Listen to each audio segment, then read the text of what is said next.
সুদ হচ্ছে পুঁজিবাদী অর্থনীতির হাতিয়ার। দমন নিপীড়নের মূল মাধ্যম হচ্ছে সুদ। এই সুদের কারণে যারা ধনী এরা শুধু ধনী হতে থাকে, আর যারা গরিব শুধু গরিবই হতে থাকে। ইসলাম চায় না যে রাস্তার এক পাশে পাঁচতলা আর এক পাশে থাকবে গাছতলা। চিল্লা এখন ঠিক কিনা? ইসলাম চায় কায়লা ইয়াকুনা দুলাতান বাইনাল আগনিয়াই মিনকুম, সম্পদ যাতে ধনীদের হাতে কুক্ষিগত হয়ে না থাকে, সম্পদের তারল্য যাতে সবার হাতে পৌঁছে যায়। এজন্য ইসলাম সুদকে করেছে হারাম আর ব্যবসাকে করেছে হালাল। চিল্লায় পড়েন আল্লাহু আকবার। এজন্য রাব্বুল আলামিন বলেন ওয়া আহাল্লাল্লাহুল বাইআ ওয়া হারামার রিবা, আমি আল্লাহ তোমাদের জন্য সুদকে করলাম হারাম আর ব্যবসাকে করে দিলাম হালাল। সুবহানাল্লাহ। ব্যবসাকে হালাল করেছে কে? আর সুদকে হারাম করেছে কে? সুদের মধ্যে দেখা যায় অনেক লাভ, অনেক টাকা, অনেক বরকত, শুধু বেড়ে যায়। আল্লাহ বলে তোমাদের দৃষ্টিতে টাকা বেড়ে যায়, আমি আল্লাহর কাছে বাড়ে না। আর তোমরা যখন যাকাত দাও, দান করো, তোমাদের দৃষ্টিতে দেখা যায় টাকা কমে যায়, কিন্তু আমি আল্লাহর কাছে টাকা কমে না। সুবহানাল্লাহ। এজন্য সুদকে আল্লাহ নিশ্চিহ্ন করে দিবেন। ইয়ামহাকুল্লাহ ওয়া ইউরবিস সাদাকাত। আল্লাহ বলে আমি সুদকে নিশ্চিহ্ন করে দেব, সুদকে আমি ধ্বংস করে দেব, সুদের ভেতরে কোনো বরকত দেব না। আর ব্যবসা করলে সামান্য ব্যবসার ভেতরে বরকত ঢুকিয়ে দিবে কে? আরো জোরে বলেন কে? বিশ্বনবী সুদখোরদের উপর লানত দিয়েছে। কি দিয়েছে? লাআনা রাসূলুল্লাহ আকিলার রিবা ওয়া মুকিলাহু ওয়া কাতিবাহু ওয়া শাহিদাইহি। যারা সুদ খায়, যারা সুদ দেয়, যারা সুদের দলিল লেখক, যারা সুদের সাক্ষী থাকে, সবার উপরে বিশ্বনবী লানত দিয়েছে। জোরে পড়েন নাউযুবিল্লাহ। এজন্য খবরদার, সুদের সাথে মুসলমানদের কোনো সম্পর্ক। বিশ্বনবী বলেছেন আর রিবা সালাসু ওয়া সাবউনা বাবান, সুদের রয়েছে 73টা গুনাহ। কয়টা গুনাহ? আরো জোরে বলেন কয়টা? সুদের মধ্যে 73টা গুনাহ। আইসারুহা আইয়ান কাহার রাজুল উম্মা, 73টা গুনার মধ্যে সবচাইতে ছোট্ট গুনাহ হলো নিজের মায়ের সাথে জিনা করা। 73টা গুনাহ, আর সবচেয়ে ছোট গুনাহ হচ্ছে আইয়ান কাহার রাজুল উম্মা, ব্যক্তি তার মায়ের সাথে জিনা করবে। এটা যদি সবচেয়ে ছোট গুনাহ হয়, তাহলে বড় গুনার অবস্থা কি?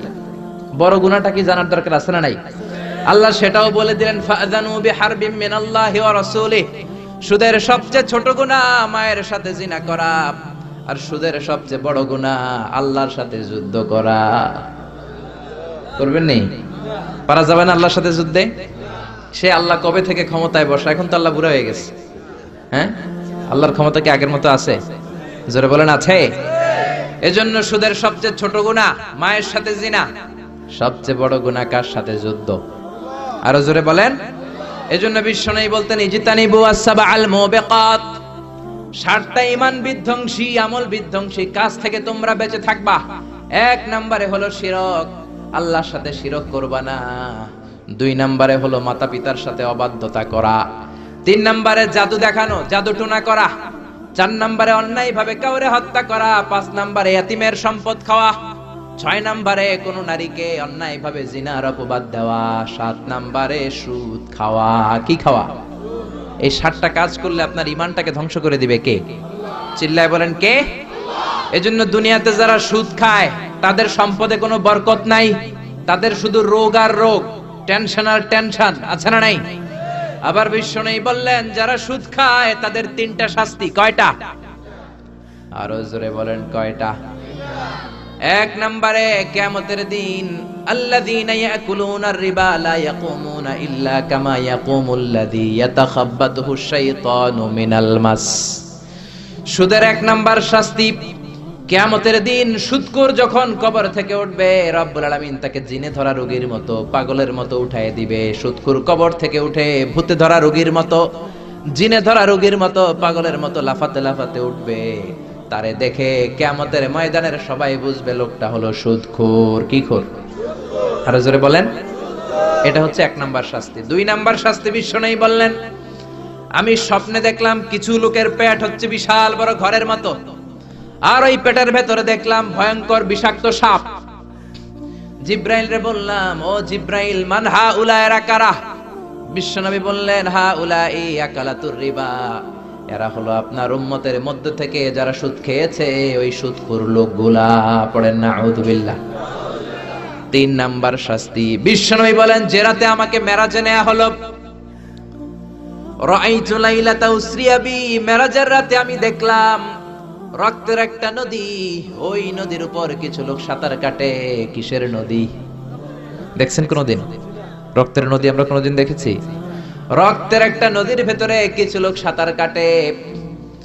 সাঁতার কাটতে কাটতে বাঁচার জন্য যখন পারে আসতে চায়, তীরে আসতে চায়, কিছু ফেরেশতারা অনেক বড় বড় পাথরের খণ্ড নিয়ে বসা, তীরের দিকে আসতে চাইলে প্রচন্ড জোরে পাথর নিক্ষেপ করে তার চেহারার দিকে। পাথরের আঘাতে ওই লোকটার চেহারা ছিন্ন বিচ্ছিন্ন হয়ে যায়। লোকটা চিৎকার করতে করতে আবার রক্তের নদীর মাঝখানে চলে যায়। আবার তীরে আসতে চাইলে আবার পাথর আছে না নাই? জোরে বলেন। বিশ্বনবী বললেন মান হাউলা ইয়া জিবরিল, ও জিব্রাইল এরা কারা? বিশ্বনবী বললেন এরা হলো আপনার সুদখোর উম্মাত। এরা কারা? এজন্য সুদ খাওয়া যাবে? জোরে বলেন, সুদ খাওয়া যাবে? খবরদার, সুদ খাওয়া যাবে না। সুদের বিপরীতে আমরা ব্যবসা করব। ব্যবসায় বরকত দিয়েছে কে? বিশ্বনবী বললেন রিজিককে আল্লাহ 10 ভাগ করেছেন, তার 1 ভাগ দিয়েছেন পৃথিবীর অন্যান্য পেশার ভেতরে, আর 9 ভাগ দিয়ে দিয়েছেন ব্যবসার ভেতরে। সুবহানাল্লাহ। রিজিকের 9 ভাগ থাকে ব্যবসার ভেতরে, এজন্য সুদ খাওয়া যাবে না। সুদের সাথে ইসলামের কোনো সম্পর্ক। আমরা ব্যবসা করব। আপনি মুশারাকা সিস্টেমে, মুদারাবা সিস্টেমে, আপনি মুরাবাহা সিস্টেমে ব্যবসা করেন, ওই ব্যবসায় বরকত দিবে কে? জোরে বলেন কে? সুদ হারাম এই কারণে, কারণ টাকার ভেতর থেকে টাকা আসে না। আপনি 1 লক্ষ টাকার একটা বান্ডিল আপনার আলমারির ভেতরে আজকে রাখলেন, 1 বছর পরে খোলার পরে এটা কি 1,10,000 টাকা হবে? 1,05,000, 1,02,000, 1,10 টাকা, 1,05 টাকা, 1,01 টাকা, 1 টাকাও পারবে না। কত থাকবে? 1 লাখই থাকবে। কারণ টাকার ভেতর থেকে টাকা আসে না। টাকার ভেতর থেকে টাকা আসে যখন ওই টাকার সাথে শ্রম যুক্ত হয়, যখন টাকার সাথে কষ্ট যুক্ত হয়, যখন টাকার সাথে মেধা যুক্ত হয়। ঠিক কি না? তো আপনি টাকা দিয়ে কেমন করে টাকার ভেতর থেকে টাকা নেন? এটা হারাম। হয়তো আপনাকে ব্যবসায় অংশগ্রহণ করতে হবে, লাভ লস দুইটাতে অংশগ্রহণ করতে হবে, রিস্কও থাকবে। আপনি ব্যবসায় টাকা দিয়ে শুধু লাভ নিলেন, লস নিলেন না, এটাই সুদ। ঠিক কি না? আপনার লাভও নিতে হবে, লসও নিতে হবে, ঝুঁকিও নিতে হবে। এইটার নাম হলো ব্যবসা। হয় আপনি ব্যবসা করবেন, তা না হলে আপনি কর্জে হাসানা দিবেন। কি দিবেন? কর্জে হাসানা দিলে ওই ব্যক্তির মর্যাদা বাড়িয়ে দেয় কে? চিল্লায় বলেন কে? 3 সিস্টেমে ব্যবসা করবেন। কয় সিস্টেমে? সবাই বলেন, আরো জোরে বলেন। 1 নাম্বার হচ্ছে মুশারাকা সিস্টেম। মুশারাকা, পার্টনারশিপ। আমি আপনি শেয়ার, 3-4 জন মিলে শেয়ার, আমার টাকা আপনার টাকা, আর দুজনে মিলে ব্যবসা করব। আমার যদি ধরেন 4 লক্ষ টাকা হয়, আপনার যদি 6 লক্ষ টাকা হয়, তাহলে যেই লাভ হবে তার 60% নেবেন আপনি, 40% নেব আমি। লসও যদি হয় 60% আপনার উপর, 40% আমার উপর। এই ব্যবসাকে বৈধ করেছে কে? আরো জোরে বলেন না। 2 নম্বরে হচ্ছে আল মুদারাবা। মুদারাবাও বৈধ। মুদারাবা মানে হচ্ছে আপনার টাকা আমার শ্রম। আল্লাহ আমারে কোনো টাকা দেয় না, আমি মিসকিন, আমি ফকির, আমি দেব শ্রম, আপনি দিবেন টাকা। কত পার্সেন্ট লাভ হলে কে কতটা নিব এটা আমরা ভাগ করে নিব। কিন্তু লস হলে আমার কোনো লস নাই, কারণ আমার শ্রম আপনার টাকা, আমি যে খাটছি এটাই তো আমার লস। ঠিক কি না? কথা বলেন। আর টাকা যেহেতু আপনার, পুরো লস নেবেন আপনি। এই সিস্টেমও ব্যবসা যায়। 3 নাম্বার হচ্ছে আল মুরাবাহা। বুঝার চেষ্টা করেন। আমার ঘরে ফ্রিজ নাই, ফ্রিজের দাম 1 লক্ষ টাকা। কয় লাখ টাকা? আপনি আমারে বাজার থেকে 1 লক্ষ টাকা দিয়ে একটা ফ্রিজ কিনে আমার কাছে 1,20,000 টাকায় বিক্রি করবেন। এটা আমি কিস্তিতে দিব আপনারে, 6 মাসের কিস্তিতে দিব। আপনার লাভ হচ্ছে আপনি 1 লক্ষ টাকা দিয়ে কিনে 1,20,000 বিক্রি করছেন, 20,000 লাভ। আর আমার লাভ হচ্ছে আমার কাছে কোনো টাকা নাই, আমি ফ্রিজের মালিক হয়ে গেলাম, কিস্তিতে দিয়ে 6 মাস পরে আমি টাকাও পূর্ণ করে দিলাম। এটাকে বলে মুরাবাহা। শাহজালাল ইসলামী ব্যাংক, আল রাফা ইসলামী bank, Bangladesh Islamic bank limited, এই 3টার সিস্টেমে আপনাদের সাথে বিজনেস। ঠিক কি না? কথা বলেন। আর টাকা যেহেতু আপনার, পুরো লস নেবেন আপনি। এই সিস্টেমও ব্যবসা যায়। 3 নাম্বার হচ্ছে আল মুরাবাহা। বুঝার চেষ্টা করেন। আমার ঘরে ফ্রিজ নাই, ফ্রিজের দাম 1 লক্ষ টাকা। কয় লাখ টাকা? আপনি আমারে বাজার থেকে 1 লক্ষ টাকা দিয়ে একটা ফ্রিজ কিনে আমার কাছে 1,20,000 টাকায় বিক্রি করবেন। এটা আমি কিস্তিতে দিব আপনারে, 6 মাসের কিস্তিতে দিব।